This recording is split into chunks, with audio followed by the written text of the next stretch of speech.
Hello, Teacher Renata. How are you? Hello, I'm great. Yes, great. Thank you for accepting my invitation to have this chat here, and it's a great pleasure to have you here. And as we had a very good time discussing different topics just the other day at our pedagogical meeting, and this is one of the very relevant and interesting topics, which is teacher knowledge. Yes. So, tá com a palavra. Okay, so I'm going to start. I'm going to speak Portuguese, okay, guys?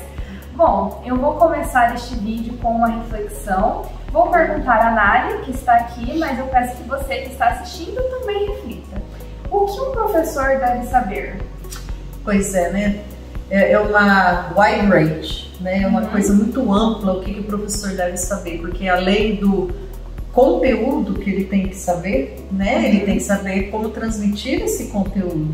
Exatamente. Além de ter que saber observar, né, todo o contexto ali para ter certeza do que está acontecendo na aula dele, qual vai ser o resultado daquilo. Exatamente. Isso é por aí? Exatamente. Então é assim, um saber, vários saberes, na verdade, todos eles muito amplos. Sim. Em geral, nós podemos dividi-los cientificamente em 4 categorias. A primeira categoria são os saberes profissionais. Os saberes profissionais, como o próprio nome já diz, são inerentes à profissão. Então, nós professores, para darmos aula, fazemos cursos de licenciatura. Os saberes profissionais são saberes que nós adquirimos na universidade, por meio dos cursos de licenciatura.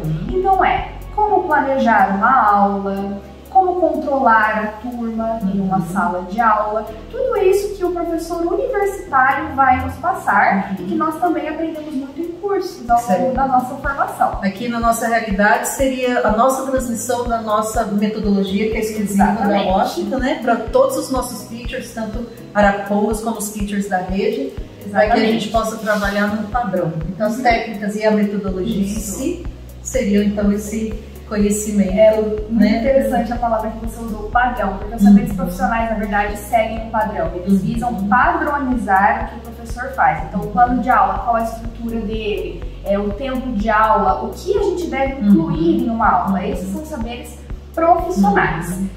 Nessa questão assim da padronização, de estar ter um cronograma a seguir, nós também temos os saberes curriculares. Os saberes curriculares vêm de currículo. Então, quando nós vamos dar aula, nós temos um currículo a seguir. O que consta nesse currículo? A idade dos nossos alunos, a formação acadêmica dos nossos alunos, ou seja, se eles sabem ler, se eles sabem escrever, as estruturas que eles já aprenderam, o quanto eles já são capazes de produzir dentro daquela disciplina. Por quê? Porque quando nós olhamos para os saberes curriculares, nós precisamos olhar para o que os alunos já têm, para o que eles precisam ter. Então, nos saberes curriculares, nós precisamos ter em mente objetivos. Por exemplo, eu vou pegar uma turma de crianças que lê razoavelmente bem. Até o final do ano, até o final da minha caminhada, eu quero que elas estejam lendo muito bem. Então, esse é o saber curricular, de maneira bem resumida, bem simplificada. E aí é muito importante, né, ter muito bem planejado, como você falou, né, saber exatamente onde a gente tem que chegar, ou deve chegar, ou gostaria de chegar, ou quer chegar, e como chegar lá, né? Então tendo o conteúdo para, né, o conteúdo a ser trabalhado para que esse aluno possa crescer e possa ter uma performance ao longo desse tempo toda enhanced, né, aumentada. Para o professor é muito claro que não existe aula sem planejamento. Né? Se você é professor, se você pretende ser professor, planeje.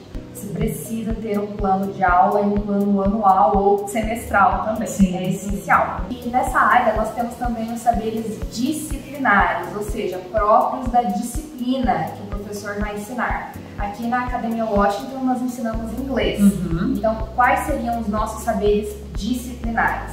Conhecer a gramática da língua inglesa, ter um bom vocabulário, ter uma fluência, no mínimo, avançada, não é? Para ser um professor. Então, dominar a disciplina que você leciona. Quando eu digo dominar, não quer dizer saber tudo, porque o professor jamais para de aprender. Ele está sempre estudando, sempre pesquisando, sempre se aperfeiçoando. Mas saber o suficiente para ensinar, dominar o que você ensina, para que você entre na sala de aula com confiança e consiga ajudar os alunos a adquirir esse conhecimento, fazer uma ponte, porque se você não sabe, eles também não vão saber. E eles percebem muito claramente quando o professor não domina. É verdade, é verdade.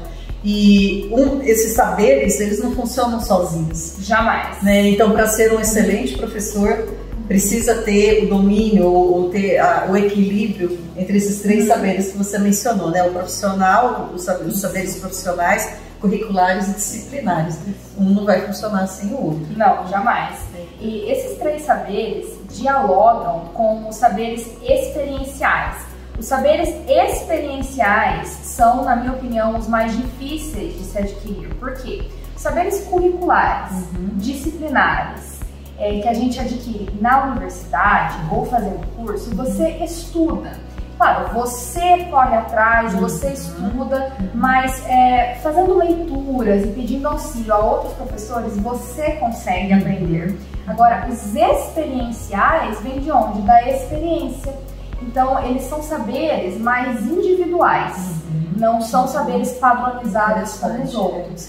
É o que o professor aprende ao longo de sua caminhada na sala de aula. Como que eu mantenho a sala assim, sob controle? Como que eu os mantenho engajados na minha aula? Acho que uma palavra que se encaixa muito nesses saberes experienciais é o feeling. Né? Nós adquirimos o feeling através da experiência, sim, através dos anos, né? Mas a observação, acho que é um fator importantíssimo, né? Que quanto mais a gente observa as pessoas, os alunos, as situações, a gente vai conseguindo construir uma gama de técnicas, de recursos próprios, né? Pela nossa experiência, que dá aquele diferencial de professor. Porque existem professores, mas existem professores, né? Existem os teachers, existem os teachers, né?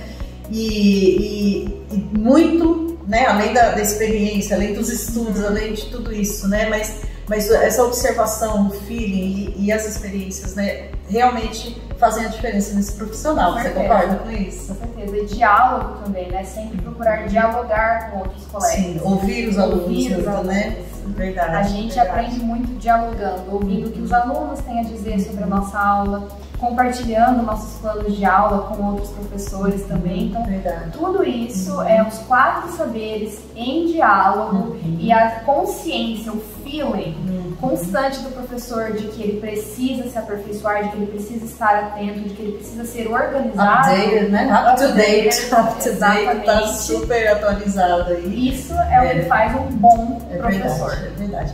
Obrigada pelo seu tempo aqui com a gente hoje e compartilhando esse assunto tão gostoso. So thank you very much. It was a great pleasure to have you here. Thank you. Thank you. Thank you. See you. Bye bye.